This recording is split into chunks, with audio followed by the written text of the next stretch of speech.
এখনো ওই কবর আছে। 13 বৎসরের ছেলের কবর, 13.5 বৎসর, 13 বৎসর 6 মাস। বৎসরে একবার ভারত সাগরের পানিগুলা উপরে ওঠে আর এই কবরের দেওয়ালে যায় একবার টাচ করে, একদিন টাচ করে, আর বৎসরে দ্বিতীয় দিন টাচ করে না। কিতাবি কথা বলতেছি না, আমি জিজ্ঞাসা করছি কমরু আইল্যান্ডে কেন টাচ করে, আমরা বলতে পারবো না। তা আমি বলছি কিতাবি কথা না, আমার বিবেক বলে বৎসরে একবার যখন আসে ভারত মহাসাগর মনে হয় আল্লাহকে বলে, আল্লাহ মদিনা মুনাওয়ারায় যে রওজায়ে আতহারে চুমা খাওয়া আমার পক্ষে সম্ভব না, কিন্তু মুহাম্মদ ইবনে ওসমান ইবনে আফফান, ওসমান রাদিয়াল্লাহু তাআলা আনহুর ছেলে, নামও মোহাম্মদ, ওই ফ্যামিলির সাথে সংযুক্ত, আমার পদদেশে শুয়ে আছে, একবার অনুমতি দে না বৎসরে এই মুহাম্মদের কবরে চুমা খায়, ওই মুহাম্মদের কবরে চুমা খাওয়ার স্বাদ নিতে চাই। আপনি বলবেন এটার প্রমাণ আপনি কি করে দিবেন? আরেক হাদিস দিয়ে প্রমাণ দেওয়া যাবে যেটা সত্য। জাবের রাদিয়াল্লাহু তাআলা আনহু বলেন, আল্লাহ রাসূল ঘুমায় আছে, আমি পাশে বসে আছি, দেখতেছি দূরের থেকে গাছটা মানুষের মতো হাঁটতে হাঁটতে আসলো, আল্লাহ রসুলের মাথার কাছে দাঁড়ায় গেল। দীর্ঘক্ষণ দাঁড়ানোর পরে আবার মানুষের মতো হাঁটতে হাঁটতে নিজের জায়গায় যায় লেগে গেল। বুঝাই যাইতেছিল না ও একবার উঠছে আবার ফিরত আসছে।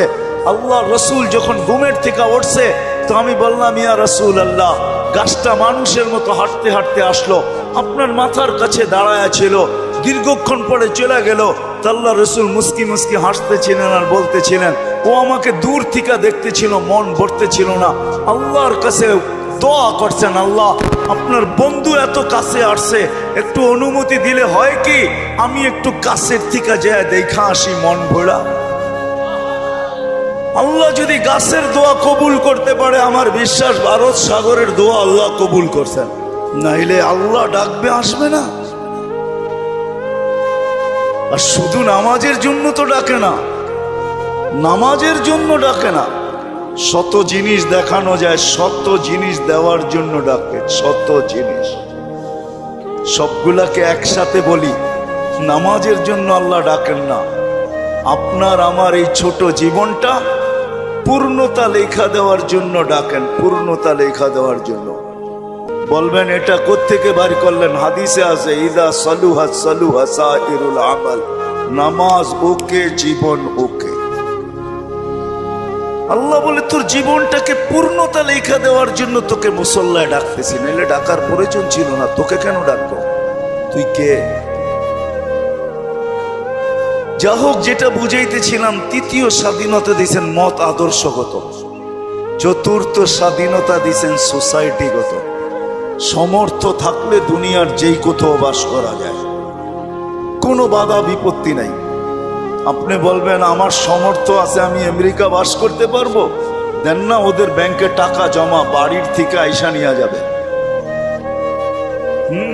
সত্য এটাই। পঞ্চম স্বাধীনতা আল্লাহ দিছেন, মৌত পর্যন্ত যেমন খুশি তেমন চলতে পারো, বিকেনিও পড়তে পারো, 3 কোয়ার্টারও পড়তে পারো, হাফ কোয়ার্টারও পড়তে পারো। আবার যদি সমাজ মাইনা নেয় তো মার পেটের থেকে যেমন আসছে এমনও পড়তে পারো। নাইলে ইন্দোনেশিয়ার একটা প্রদেশের নাম হইতো না উরিয়ান জায়া, আমি নিজে গিয়ে আসছি ওইখানে। পাপুয়া গিনির অর্ধেক হলো ইন্দোনেশিয়া, ওইখানের রাজধানী হইল জয়াপুরা, ওই প্রদেশের নাম হইল উরিয়ান জায়া। কি উরিয়ান মানি ল্যাংটা, জায়া মানি জাগা। মানুষ মার পেটের থেকে যেরকম আসে ওরকম কবরে যায়। আল্লাহ বলে কিচ্ছু বলবো না, নাজিরুন কাইফা তা'মালুন, শুধু তাকায় তাকায় দেখতে থাকবো। স্বাধীনতা বেশি দেন নাই, 5টা দিছেন। প্রশ্ন যদি করেন বাধ্য করেন না কেন, ইচ্ছা করলে তো বাধ্য করতে পারেন, সমাজ এরকম হবে। তা আল্লাহ বলে না, বাধ্য করব না। এই জন্য কোরআন বলে, লাউ শাআ আল্লাহ লাহাদাকুম জামিয়া, তোমাদেরকে হেদায়েত দিয়া দিতে পারি, সবাইকে চৌরাস্তায় দাঁড় করায় দিতে পারি। হেদায়েত মানি সোজা করে ফেলতে পারি, সোজা, নড়াচড়ার ক্ষমতা থাকবে না তোমাদের, বিলকুল সোজা করব। লাউ শা আল্লাহ লাজালাকুম উম্মাতান ওয়াহিদা, ইচ্ছা করলে এক বানায় দিতে পারি, এক। দুই কোনো শব্দ তোমাদের সমাজে থাকবে না, সব এক থাকবে। পারে? হ্যাঁ, প্রমাণ? আল্লাহ বলে উনজুর ইলাস সামাই ওয়া ইরতিফাইহা, আকাশ দেখ, উচ্চতা দেখ। উনজুর ইলাশ শামসি ওয়া শুআইহা, সূর্য দেখ, কিরণ দেখ। উনজুর ইলাল বিহারি ওয়া আমওয়াজিহা, সমুদ্র দেখ আর তরঙ্গমালা দেখ। উনজুর ইলাল জিবালি ওয়া ইস্তিকরারিহা, পাহাড় দেখ আর দৃঢ়তা দেখ। উনজুর ইলাল আরদি ওয়া ইত্তিসাইহা, জমিন দেখ আর প্রশস্ততা দেখ। আমি যদি বিজ্ঞান দিয়া বুঝাইতে চাই, দুনিয়ার বিজ্ঞান বলে সূর্যের পিছে নাকি জমিনটা দৌড়াইতে থাকে ৬৬,০০০ মাইল পার ঘন্টায়। কত কত? আর গড়তে থাকে পার ঘন্টায় ১,০০০ মাইল। এই জন্য আমাদের দিন রাত ২৪ ঘন্টা, পার ঘন্টায় ১,০০০ মাইল। ২৪ ঘন্টায় একবার প্রদক্ষিণ হয় ঘুরা, যার কারণে ২৪ ঘন্টায় দিন রাত। আচ্ছা, যেটা ঘন্টায় ১,০০০ মাইল গতিতে চলে, ওটার উপরে বসে আছেন, তো বসে আছেন কি করে? আমাকে যুক্তি দিয়া বুঝান না, বসে আছেন কি করে? ২০০ মাইল ব্যাগে চললেই তো উড়া যায়, ঠিক না? ১,০০০ মাইল ব্যাগে এটা চাক্কির মতো ঘুরতেছে। ৬৬,০০০ মাইল ঘন্টায় গতিতে এটা ছুটতেছে, দৌড়াইতেছে। আপনি বসে আছেন কি করে? বাসগুলা চলে কি করে? বিল্ডিং গুলা দাঁড়ায় আছে কি করে? আল্লাহ বলে বাধ্য করছি, ওয়াজআলনাল আরদা কারারা, আমি মানুষের শান্তির জায়গা জমিনকে নির্ধারণ করছি। জমিনকে বলছি তুই ছোট ছোট, তাতে কিছু আসে যায় না। তুই ঘোর ঘোর, তাতে কিছু আসে যায় না। খবরদার যদি কারো গায়ে বাতাস লাগলো, আল্লাহ বলে বাধ্য করছি, তোকেও বাধ্য করতে পারি। বিদায় আসেন, শেষ জায়গায় চলে আসছি, আর বাড়ানো যাবে না। আমার পরেও আছে 11টার উপরে বাজতে চলছে, 11:15। আর মাগরিবের পরের থেকে যারা শুনাইছেন, এদের পরে আমার এই ভাঙ্গা ডোলের আওয়াজ শোনানো কোনো প্রয়োজন ছিল না বলে আমি মনে করি। কিন্তু শেষ জায়গায় চলে আসছি আমি। 100 বছর পূর্বে যারা ছিল ওরা আজকে নাই, 100 বছর পরে আমরা থাকবো না। যিনি নিয়ে আসছেন উনিই নিয়ে যাবেন, বাইপাস হওয়ার কোনো সুযোগ নাই। বেশি দিন এইখানে থাকবো না, চলে যাব।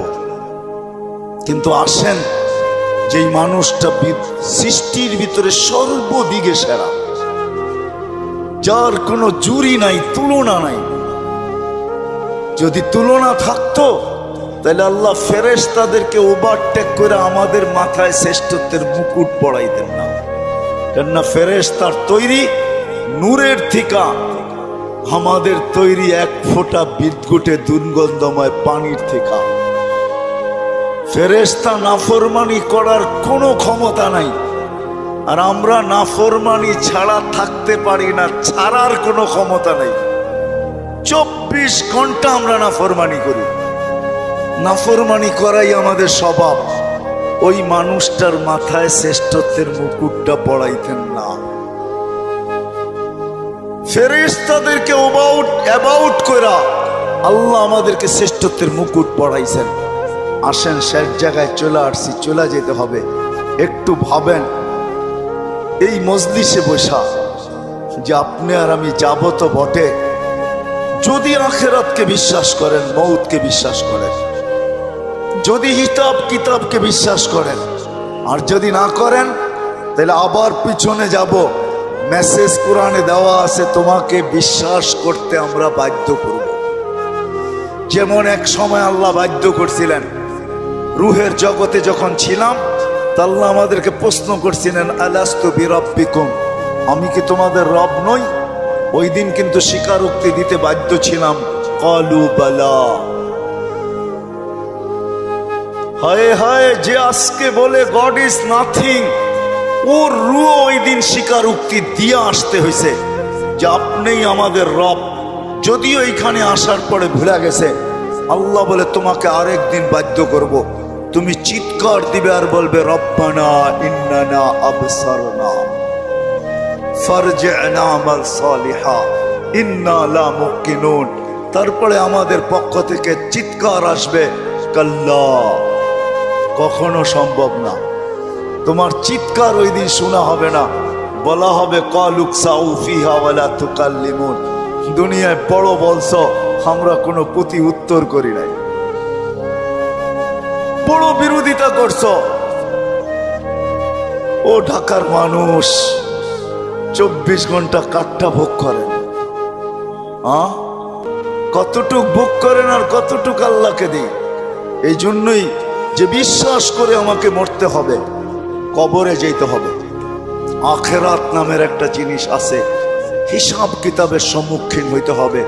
তার বিবেকের কাছে আমার প্রশ্ন যে তুমি ওই দিনের জন্য কতটুক প্রস্তুত, যেই দিনটা সত্য, যালিকাল ইয়াউমুল হক, কতটুক প্রস্তুত? আমি প্রত্যেক শ্রেণীর মানুষকে জিজ্ঞেস করব, তুমি কতটুকু প্রস্তুত? যুবক, তুমি যৌবন নিয়ে কতটুকু প্রস্তুত? নারী নারীত্ব নিয়ে কতটুকু প্রস্তুত? পুরুষ পুরুষত্ব নিয়ে কতটুকু প্রস্তুত? যে যেই ক্ষেত্রে আছে ওই ক্ষেত্রে থেকে কতটুকু প্রস্তুত? যেই যেই পজিশনে আছে এই পজিশনে থেকে কতটুকু প্রস্তুত? কতটুকু আপনি আর আমি প্রস্তুত? যদিও সূর্য প্রতিদিন আমাদেরকে বলতে বলতে ওঠে, আনা ইয়াউমুন জাদীদ, আমি নতুন দিন, আলা আমালিকা শাহিদ, তোমার কর্মের উপরে আমি সাক্ষী, ফাকতানিম, সুবর্ণ সুযোগ মনে করলেন, আউদ ফি হায়াতিকা আবাদা, হতে পারে আর কোনোদিন তুমি আমাকে উদিত হইতে নাও দেখতে পারো। প্রতিদিনের সকালে সূর্য এই চিৎকার দিতে দিতে ওঠে, জমিনটা প্রতিদিন শতবার আমাদেরকে সতর্ক করে, তামশি আলা গহরি মাসিরুকা ফি বাতনি, আমার পিঠে বিরাজমান, অতি সত্বর আমার পেটে আসবে। আজকে সকালে আমি সিলেট থেকে আসতেছিলাম, কোন এক কোম্পানির বাসে প্রতিশ্রুতি ছিল সুপারভাইজারের সাথে যে আজান যেখানে হবে ওইখানেই থামায়া দিব। আসতে আসতে যদিও শেষ ওয়াক্তে কোনো মতে 4 রাকাত পড়তে পারছি, 4 রাকাত কোনো মতে পড়তে পারছি আর কি। সে তার প্রতিশ্রুতি ঠিক রাখে নাই। কোম্পানির নাম বলবো না, কিন্তু আমি ভাবি যে হায় মানুষ, ব্যবহার করো আল্লাহ। আল্লাহ 24 ঘন্টা আল্লাহটা ব্যবহার করে, এতটুকু ভাবে না যে আমি চলে যাব। আমি কতটুকু প্রস্তুতি নিলাম, কতটুকু প্রস্তুত? বেশি তো চান না, 24 ঘন্টা 1 ঘন্টা চান, বেশি তো চান নাই। বেশি চাইছেন? 32 রাকাত নামাজ পড়তে কতক্ষণ লাগে? 1 ঘন্টা, পার রাকাত 2 মিনিট, 64 মিনিট লাগে। 1 ঘন্টা 4 মিনিট। সারা বৎসরে তো বেশি চান নাই, 12 মাসে একটা মাস চাইছেন। রোজা বেশি তো চান নাই, শতকরা 2.5% চাইছেন, বেশি তো চান নাই। জীবনে একবার হজ চাইছেন, বেশি তো চান নাই। হুকুম আহকাম তো বেশি না। বিদায় আসেন, আমি কথার শেষ জায়গায় চলে আসছি। আসেন আজকে এই মাহফিল থেকে ভাবি যে যেই কোনো মুহূর্তে আমি চলে যেতে পারি। আমার সমাজের মানুষগুলা ভাবা উচিত, যেই কোনো মুহূর্তে চলে যেতে পারি, কিন্তু আমার প্রস্তুতি কতটুকু, প্রস্তুত কতটুকু? কোরআন তো আমাকে মেসেজ দিয়া রাখছে, লা তুসআলুন্না আনিন নাঈম। শোনো শোনো, যা কিছু দিছি, হায় আপনি চোখ দিয়া দেখেন, ছোট একটা চোখ দেখেন, আপনি ভাবেন আমার চোখটা ছোট, এটা দিয়ে তো দেখি, ঠিক না? এই ছোট চোখে 13 কোটি করে 26 কোটি ক্যামেরা ফিট করা আছে। আপনি কোনোদিন ভাবছেন আপনার জিহ্বাটা কত বড় প্যাথোলজি সেন্টার? দুনিয়ার কোন প্যাথোলজিক্যাল মেডিসিন, শুধু 2-1টা মেশিন ছাড়া, ডায়াবেটিসের মেশিনে দেওয়ার লগ লগ বইলা দেয় কত আছে, আর জ্বর মাপার মেশিনটা এখন বইলা দেয়। আগে বগল তলে নিয়ে অনেকক্ষণ ধরে রাখতে হতো, নাইলে জিহ্বার নিচে অনেকক্ষণ ধরে রাখতে হতো। এখন একটু উন্নতি করছে, এখন ধৈরা বইলা দেয় কতটুকু আপনার তাপমাত্রা আছে। এরকম কোন দ্রুত মেশিন আছে জিহ্বা টাচ করবে আর বইলা দিবে? জিহ্বা তো টাচ করতে দেরি, বলতে দেরি করে না। বলতে দেরি করে নাকি? হ্যাঁ হ্যাঁ।